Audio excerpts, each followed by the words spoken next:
మనం కొన్ని జాగ్రత్తలు కూడా తీసుకోవాలి. నేను ఎప్పుడు కూడా చాలా జాగ్రత్తగా ఉంటాను.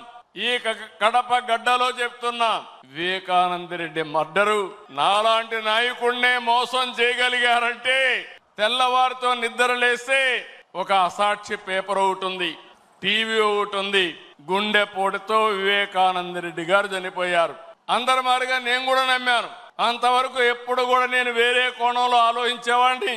ఎన్నికల బిజీలో నమ్మితే సాయంత్రానికి మలుపుల మీద మలుపులు, గొడ్డలితో మెదడు కూడా బయట వచ్చి అంత చిన్న భిన్నమైపోయి రూమ్ అంతా రక్తం ఉంటే అలాంటిది కడిగేసి ఏమీ జరగనట్టు గుండెపోటుతో రక్తం వచ్చి గోడలన్నీ కూడా తడిచిపోయాయని చెప్పగలిగారంటే ఎలాంటి వారితో మనం పోరాడుతున్నాం ఒక్కసారి ఆలోచించుకోవాల్సిన అవసరం ఉంది.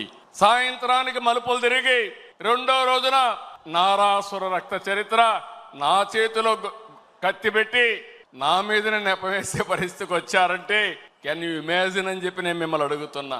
అర్థమైందా మీకని అడుగుతున్నా. అర్థమై ఉంటే చేలు పైకెత్తమని చెప్తున్నా. అలాంటి కరుడు గట్టినటువంటి నేరస్తులతో రాజకీయం చేస్తున్నాం. అందుకే నిన్న ఒకటి జరిగితే వీరయ్య చౌదరి, సంతనూతలపాడు, పల్నాడు హత్యలు జరిగాయి. హత్యలు జరిగితే నాకు అనుమానం వచ్చింది. ఇప్పుడు నేను ఎవరిని నమ్మడం లేదు.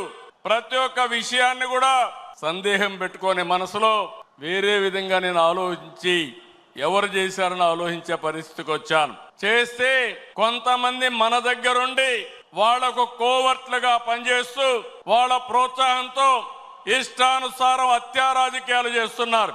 మన చేతితో మన వేలుతో మన కన్ను పొడుచుకుని తద్వారా రెండు పనులు, ఇది తెలుగుదేశం పార్టీ వాళ్ళు వీళ్ళనే చంపుకుంటున్నారు అని చెడ్డ పేరు తేవడం, వాళ్ళ టార్గెట్ ని సులభంగా ఎలిమినేట్ చేయడం, ఇది నేరస్తులు చేసే కనికట్టు మాయ. అందుకే చెప్తున్నా, ఎవరైనా సరే మన కార్యకర్తలు కూడా ఇలాంటి తప్పుడు పనులు చేస్తే ఏ కార్యకర్తను కూడా నేను ఉపేక్షించనని మరొక్కసారి మీ అందరికీ విజ్ఞప్తి చేస్తున్నా.